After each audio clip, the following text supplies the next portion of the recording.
Everybody's had that aha moment, hopefully, where you went into something thinking you weren't good at it or you weren't ready for it, and you walk away victorious. And that's a game-changing moment for most people. Hey guys, and welcome back to Builder Funnel Radio. This is episode 132. And with me today, I've got Danielle Russell, who is our current president at Builder Funnel. Welcome. Thanks for having me. Yeah, I'm excited because, one, you and I have been working together for quite some time, and we both have been on pretty aggressive personal development, personal growth journeys. And so we were trying to think of a good topic that we could chime in on and add some value and some context. And so we figured, hey, let's do kind of our top picks for books. And then as we got talking about it, I was like, well, let's not just limit it to books. There's some great resources. There's some podcasts. There's some other stuff. But when you try to read, I don't know, I guess how many books a year do you think you read or have read over the last several years? So last year I hit around 30. This year I'm going for the full 52. And I set myself back in February because I'm reading two giant books at once. So I'm going to have to pick up the pace once those are done. But that's rough estimate, shooting for 52. Yeah, that's awesome. Yeah, I know I made that mistake one year. I think one of my first books was Tools for Titans by Tim Ferriss. It was like 800 pages. Going, well, this should count at least for a couple, but yeah. And I know over the years, I've always kind of been in that like 30 to 50 range. And, I don't know, it compounds over time. It's amazing. And then you go to a conference or you go somewhere and you just sit down and they start talking about leadership and you're like, okay, I picked up a couple things, but a lot of that actually sounds familiar. So for those of you listening that are also personal development junkies or, on that path, I'm sure you've noticed the same thing. But let's kick it off, with maybe one of your favorite books over the past few years. Yeah. A good one that I seem to always return to in the beginning of the year, a couple. High Performance Habits, great book, all about what matters and how to really maximize those things that matter most. And then also Atomic Habits by James Clear.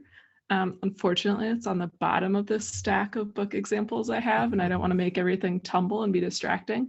But why I say those are important at the beginning of the year, that's really when you're setting your New Year's resolutions, maybe, or you're charging hard. You're full of that motivation in the beginning of the year. And those are two great books to just get you started with, where do I even start? What matters and how do I start tackling those? And I read both multiple times now. And I think they're both actually recommendations from you. And I recommend them to people all the time. I think they should be required reading for high schoolers who are figuring out, how should I go to college? Is that the right path? How do I study? How do I build all these new habits when no one else is making you do anything with your life? It's up to you. Yeah. The whole habit thing is an interesting one because if you really start to boil down a lot of the things you do in your life, you realize so much of it is automatic or habitual. And if you can retool some of that, you can really see some drastic changes, and you don't see them instantaneously, but a year or two goes by pretty quick in the grand scheme of things. And you're like, oh yeah, I changed that. I know one habit for me that was really powerful in breaking was soda drinking. It was like, man, I just had way too much soda and not enough water. And I forget which one of these books I was reading, but it was some habit book. It was like, okay, I just got to make this incremental change. Are there any positive habits that you formed because of books like this, or either removed, that have been pretty meaningful to you? Yes. The book you're thinking of is The Power of Habit. Okay. We read that. We read that a few years ago together. Yeah. Charles Duhigg, right? Yep, that's the one. Okay. A really big one that I've been working on, we happened to reread as a team Atomic Habits around the same time as Movember. And I remember at first thinking to myself, like, okay, so walking 2 miles a day, not a big deal, but how am I going to keep on with all of my other goals? And there's this concept of habit stacking in Atomic Habits. So, for example, go out there and get those miles, and instead of reading for those 30 minutes or however long, now you're just listening to the book on audio. And that's one of my really big takeaways because I've kept walking as a daily habit, getting those steps in. It's so easy not to when you work from home and when everybody's remote right now. So, really forcing myself to be intentional. And I get excited to go on walks now because I want to keep listening to that book and keep listening to that podcast, whatever it is I have queued up. And now people know to send me recommendations. And then I get excited that morning. I'm like, wow, I have a whole list of podcasts I'm going to listen to on my walk today. And I can go for a longer walk and learn more. And being able to stack two priorities was a really big takeaway. Another big takeaway is setting that trigger for a habit. So the really common one that everybody knows is putting on your gym shoes and then you're just going to go work out because you did the first 30 seconds or however long it takes to start the habit, but setting a bunch of triggers for myself. So I start doing the thing and then I end up doing the whole thing. Yeah. Yeah. I love that. Yeah. And the whole stacking is a good one. I know. Yeah. I do similar thing. You go to the gym, you put your headphones in, you're like, man, I'm doing two things here. And I know even just the other one is like filling dead time with productive time, so if it's like driving or you're standing in line, like you can be reading a Kindle book or you can be listening to something. So yeah, that's really good.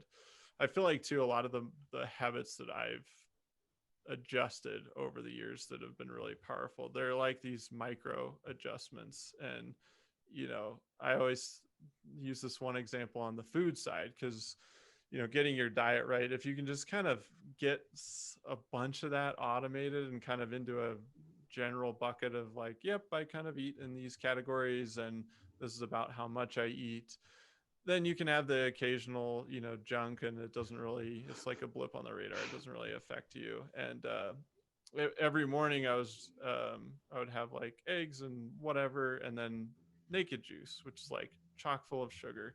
So then I switched to orange juice, then I switched to like the low cal orange juice, and then to water. And it was like a 6 or 9 month process. But I think if you can just look for those little things and just go, okay, going right from that to water seemed like too big of a step. I'm like, that's no fun. Like I'm like hooked on this sugar, so you kind of wean yourself off of it. But anyway, I'm sure we could probably spend a whole podcast talking about habits.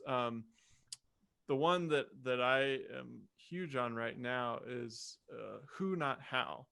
And I feel like I'm recommending that to everybody I bump into. And I just read it this year. And the main concept is if you're trying to get something done, a lot of times the first question is, how do I do this? And you feel like, okay, I've got to learn it, I've got to figure it out, I've got to do it. But if you reframe to who can help me get this done, man, that is powerful. And suddenly you don't feel burdened by this, like, I've got to figure this out, or this is such a big thing. And if you just kind of pause and think about who, then suddenly you can get to the end result, which I think ties into some of the habit books you touched on. It's like at the end of the day, you're trying to get to a result. But yeah, I forget. I think I'm sure I recommended that one to you. Yeah, I read it over holiday break. Nice. Yeah, it was a big one. I think I read 3 that you recommended over the holiday break. Who, Not How, Sell Like Crazy, and is it Your First 5 Moves? Oh yeah. Mm-hmm. Those, yeah. So it was a big December for me. But Who, Not How in particular, I mean, such easy takeaways, So, super easy book to read, first of all. Second of all, you can implement immediately. I remember getting to, coming back online, not getting to work because my house is work, but being able to sign back on that first day after break, I was already asking people for help and being able to see other people get excited that they could now have a piece of the pie. You know what I mean? It's not just like only I can solve this problem, but instead it's how can you help me with this? And they can take it and run with it. And I don't have to, it checks off so many things on my to do list and just makes it now I'm supporting them. And when they need me, they tap me in instead of me having to focus on all these little details, like you said, of how to learn how to do things. You can find a person who knows how to do those things better than Yeah. you'll ever learn it. Yeah, Experts in their absolutely. field. Yeah. Yeah. Well, if somebody spent 5, 10, 20 years, mastering something, why on earth would you spend 5 minutes going down that path if you're just looking for the end result? If that's not part of, what you want to do, if you really want to learn something, go for it. But yeah, Sure. most of the time in the business world, we're looking to just get something done and move the ball forward. So, um, yeah, what's another book that always rises to the top for you? This one in particular it's a good one for people who frequently have to give feedback. I highly recommend Radical Candor by Kim Scott. This was something that she taught herself trial by fire in while working at Google and while being one of the top leaders at Google. And it's all about she discovers this matrix of their 4 quadrants, and one of them is the right way to give feedback, basically. And on the axes of caring, um, challenging people, I don't remember all 4 of them, but basically, your goal is to give radical candor feedback. And what that means for her is you're being very honest in a way that helps someone get better, and you're pushing them to take those next steps and get better, because we've all had someone give us feedback that maybe it was too late or too little and it ends up almost being damaging. It's too nice, or maybe they waited too long to give the feedback and then it swings to like too mean because now they're they have the fire under them to solve a problem. So being able to give feedback in that quadrant of you care personally about this person and you're pushing them to be the best version of themselves.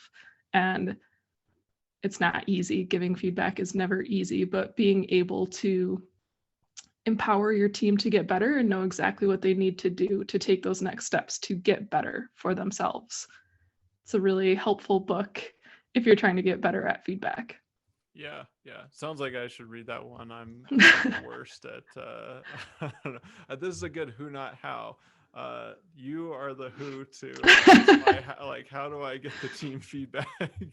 Because yeah, if you talk to my wife, I hate confrontation. I don't like, anything in that bucket. I'm like, yeah, that's okay. I'll just walk away. Like I don't need to do Mhm. this. But it's so critical, and if you always flip it too, and you think about, well, would I want somebody to tell me if I was doing something wrong or not the right way, or I could get better at something? Like, of course I would. And so, you've got to overcome those hurdles and find a way to deliver the feedback. And I think sometimes you end up being like not as liked in the short term, but you build so much more respect. And a lot of times you actually do build the like in the long term by doing that. But it's tough to execute in the moment, So yeah, that's a good book recommendation. It's a good Um, one. yeah, I was just thinking about. It was kind of tough to boil down this list, honestly. There's a lot of good stuff out there, and especially the more you go down this rabbit hole. But growth mindset is another one that always comes up for me. And if you haven't read it, I would put it would put it in your top 5, for your next 5 to knock out and read or do the audiobook or something. But it's this whole concept of, a fixed mindset versus a growth mindset. And a fixed mindset is, oh, I can't get better at this, or I'm capped, or I'm limited, like I've reached my capacity basically in this skill or knowledge or something like that. And that's just generally not true. I'm sure if you get to a really tippy top high level of something, like, yeah, maybe improving, you've kind of hit the wall, or it's just so micro incremental changes. But generally, you know people fall into those buckets naturally, but you can adopt and work towards that growth mindset, which is, hey, I'm not that good at this today, or I'm not that good at this yet, I think is the language she uses in the book, but I can get there. And I think that has been really helpful to me as a business owner. I feel like you're always involved in tons of different areas. So you have lots of different skill sets that you're trying to learn and improve in, lots of different knowledge bases and knowledge stacks, anywhere from sales to marketing to leadership to finance and strategy and competition and all these types of things. And so it's, in some ways, just comforting to know, okay, I can get better at this, or there's a way forward. But I know you've read this one too. Any thoughts on this one? It's a great book. Like, hands down, first of all, it's just a great book. I think everybody's had that aha moment, hopefully, where you went into something thinking you weren't good at it or you weren't ready for it, and you walk away victorious. And that's a game-changing moment for most people. So if you were fixed mindset before then, hopefully that changed your mind. Or if you were a growth mindset, that's something you can always point to and say, like you said, I don't know how to do this yet, but I've done this before and I know I can do it again. And I would challenge people to think of a moment where that happened to them, or challenge your people to think of that moment and to channel that whenever they get stuck on something, and be able to say, remember that time you didn't think you're going to be able to learn how to produce a podcast? Here we are 132 episodes later. So being able to help your team and recall moments for them also, so that you're reminding them that you know that they can do it and you're paying attention and that they do have a growth mindset and you're there to help them. Yeah. All right. So I know we've each got a few more books that we want to mention, but we also want to cover some podcasts and some other resources. So maybe give a couple more books, and maybe just like a quick 1 or 2 sentence, like, here's why you should add this to your list, and then we'll shift over to podcasts. Okay. Yeah, as you get out of the as I knock over the whole stack. Okay. So I'll do the quick 1 sentence for each of them. So Lobster on a Cheese Plate, Mark Harari, our friends over at Remodeler's Advantage. Great book if you're looking to build a marketing plan and learn the difference between a marketing plan, strategy, all the tactics that go into it. This is brand new. Think Again by Adam Grant. He's an organizational psychologist, so talking about how to some things we might have fixed mindsets about because we've proven them correct.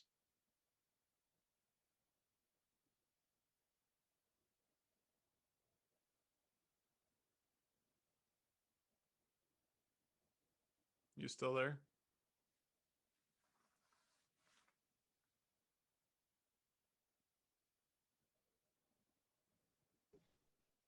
All right. Okay, back. Oh, you're back. Okay.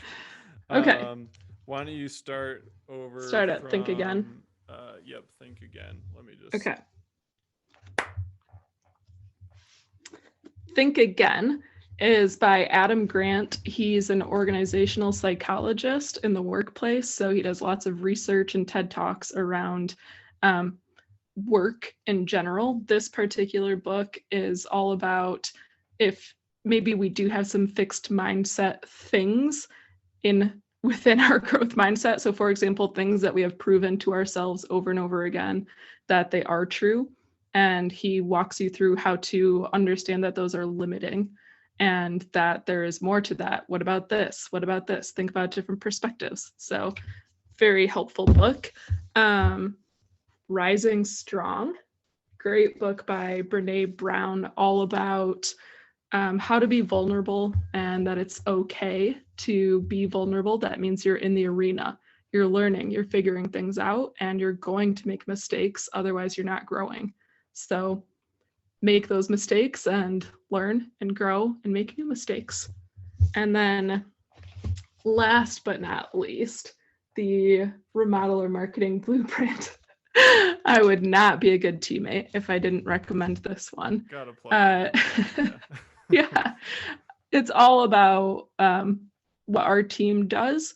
So kind of like a behind the scenes look at why these things matter and how to go about starting to accomplish these things on your own. So you can really start putting together an inbound marketing methodology and plan for your business. So those are my quick hits. What about you? Cool. Yeah. And you can get the book at remodelermarketingblueprint.com. Don't forget. Yes. But yeah, a few more that were top of my list. Extreme Ownership, which is Jocko Willink, and that is a good leadership book all about basically saying, hey, if you're the leader, oh, there it is. You got it right there. Got the title. If you're a leader, basically everything's your fault. And so if somebody makes a mistake, it's saying, okay, well, how can I enable this person better? How can I help them learn? How can we avoid this in the future? But if you kind of point the finger and play the blame game, generally you don't build great team morale. And at the end of the day, it is all your responsibility. And so just owning that. So I love that one. I have both Profit First / Profit First for contractors, if you want the industry specific one, by our buddy Sean Van Dyke. And that one is, I mean, man, definitely would put that high on the list if you're struggling with financials and just the numbers are never seeming to work. It's a whole system for money management, but it also prioritizes profit. A lot of people get hung up around revenue growth and they forget about bottom line. And the bottom line is that it only matters what you take home. It doesn't, the top line is irrelevant if you're losing money and going backwards. So that one is big. And then one I read right before the beginning of last year is called the 12-week year. And it's this whole concept of condensing things that you would normally say, yeah, I'm going to do that this year. I'm going to do that this year. Do it in 12 weeks. Do it in the first quarter. Do it in the second quarter. And that actually was what set me down this path of writing the book and getting the book out there. And I wrote the book in the first quarter and got it done. So I highly recommend that for just rethinking timeframes and what you can accomplish. Let's shift gears though to podcasts, and it could be industry specific or non. What's a top podcast that you feel like other people should know about? Yeah, this has actually come up a couple of times randomly recently, so I'm excited to share it here. How I built this is it's an NPR business podcast, and it's just talking to all your favorite brands and how they struggled to the top, because it always seems like an overnight success, but it's a 20 years in the making overnight success. So a couple of the recent ones that I really loved that I listened to, if I can shout out episodes for people to check out. Yeah, go for it. Chipotle, fascinating. Oh, yeah, it's that a one fascinating is a episode. One. I did listen to that one. That's a really good one. And then Khan Academy is one of my other recent favorites, especially fun because we got to see him at Inbound 2019, I think, 2018, 2019. Yeah. So it was fun. Yeah, it was fun to hear that story again. That's a good one. Yeah. What else? I have many, and I think we have some overlapping. So I'll just hit some of the ones that I listen to pretty regularly. Work Life is Adam Grant's podcast. So not to plug him twice in one go, but it's similar to the book. He's talking to people who tend to be like researchers or the best in their field, and they're at the top of their game. How did they get there? What are some of their core takeaways? What are they learning right now? What are their recommendations? Definitely a good one. Um, and this is cheesy, but I love Builder Funnel Radio, and we do our little mini series. It's usually something that we solved for a client that we know is super important. We want to share that information, and there's someone on our team who's an expert in that field. And man, do I love listening to those podcast episodes where they're just geeking out and they're sharing all this information, and it's so fascinating. It's so much more in depth than the level that I normally would delve. And then it's extra fun to be able to shout them out and say, hey, great job, listen to this podcast. I learned a ton. Thanks for sharing. And I always learn so much just from the people on our team. Yeah.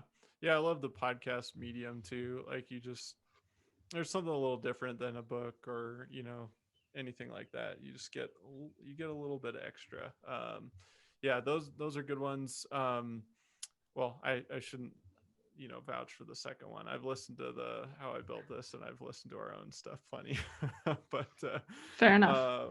A few, I picked out a few. There's a couple industry ones that I really like.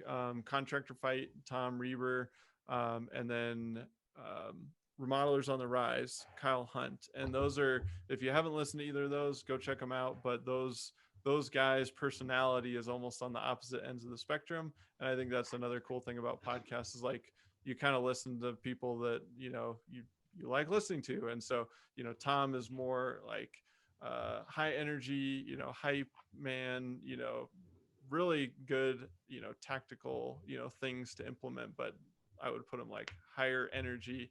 And then Kyle brings like the more low key, but the comedy and the realism and just a lot of truth. And so I would definitely recommend both of those.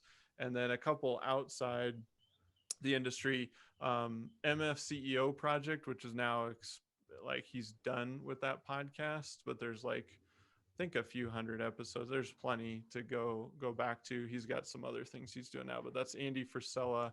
He started a supplement company and turned it into his own brand, and they do all kinds of nutritional products and stuff. But he went from basically zero to they do, I think, multiple $100 million a year in revenue now. So just super cool to learn from somebody that's, I don't think you see that often, going from absolute zero, starting the first store, like a couple $100 in revenue in the first month or two to literally going over 200 million in sales. So a lot of lessons learned there. And then a more recent favorite is Valuetainment and Patrick Bet-David, which you mentioned his book earlier, the Your First 5 Moves. But he's a unique guy. He's high energy, but very, very well researched and very smart and just a savvy business guy. So if you haven't checked that one out, I would recommend that.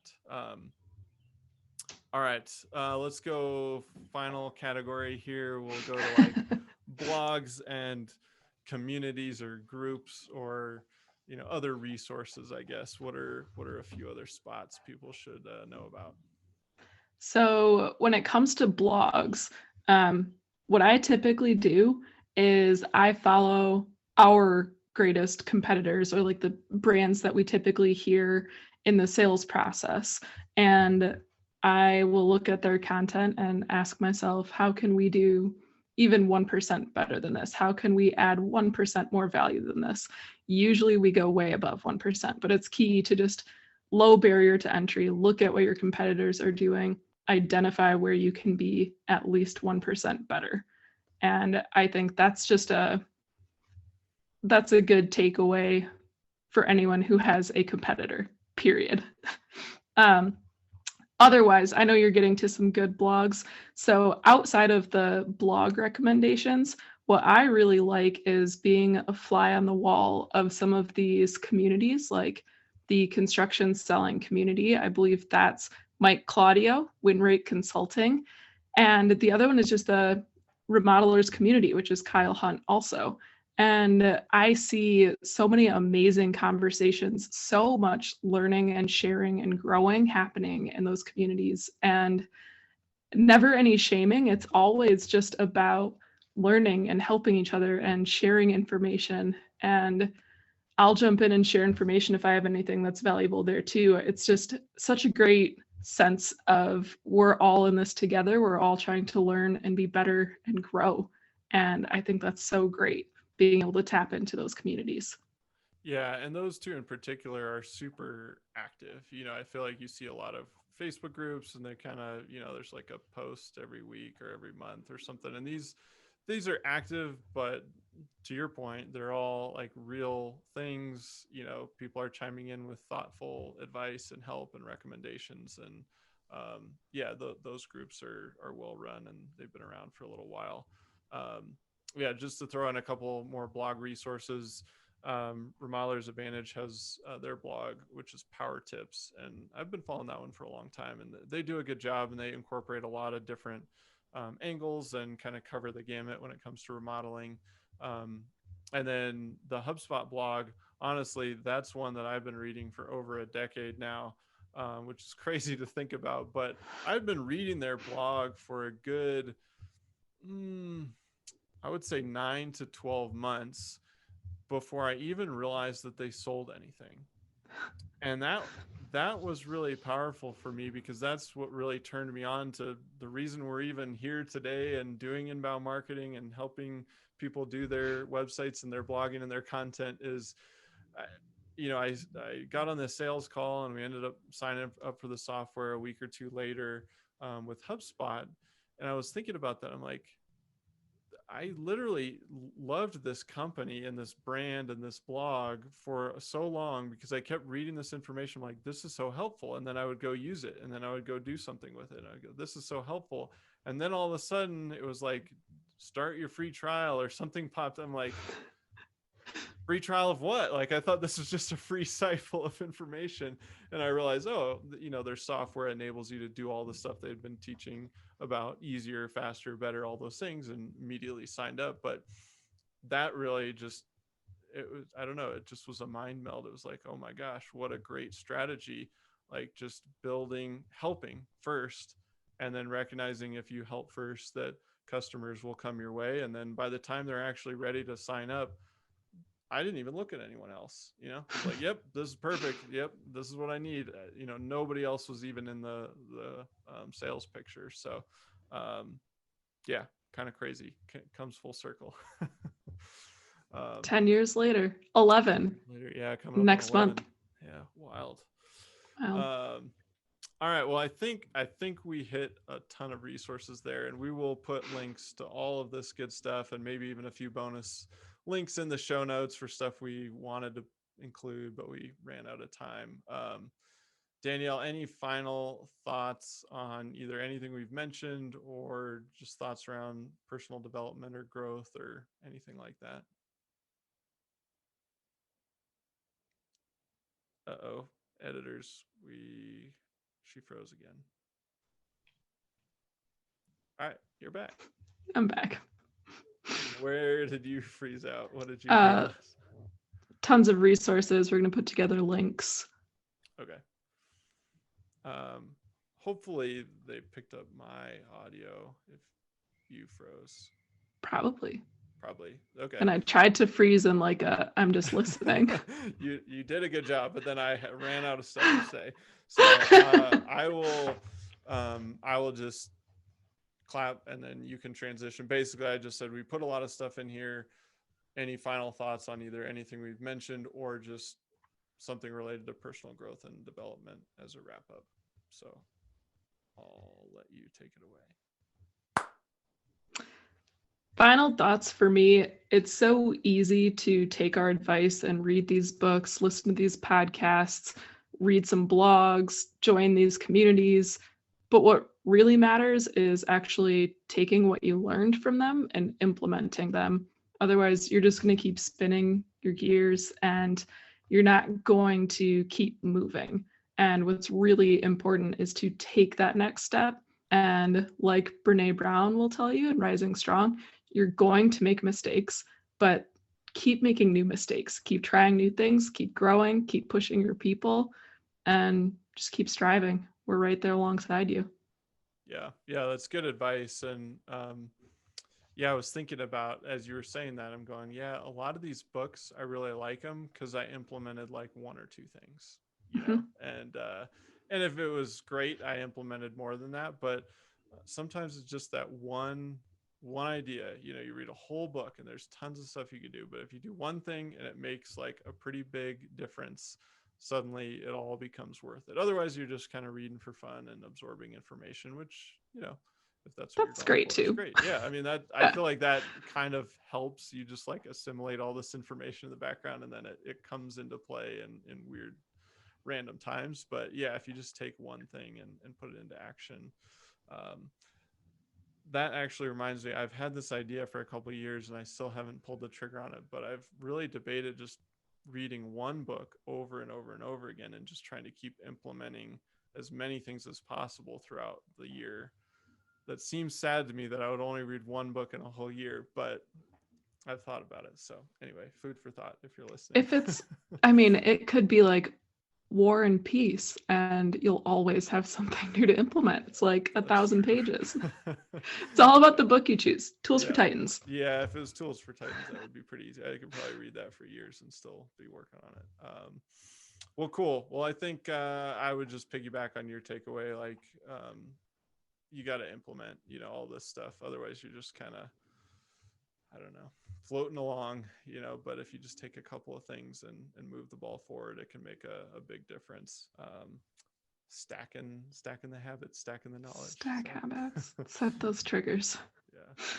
All right, guys. Well, hopefully this was helpful and hopefully it just opened up your eyes to a few more things. I'm sure some of these you had probably heard about, but hopefully some you had not. And again, we'll put all the links in the show notes. And as usual, we will see you next time here on Builder Funnel Radio.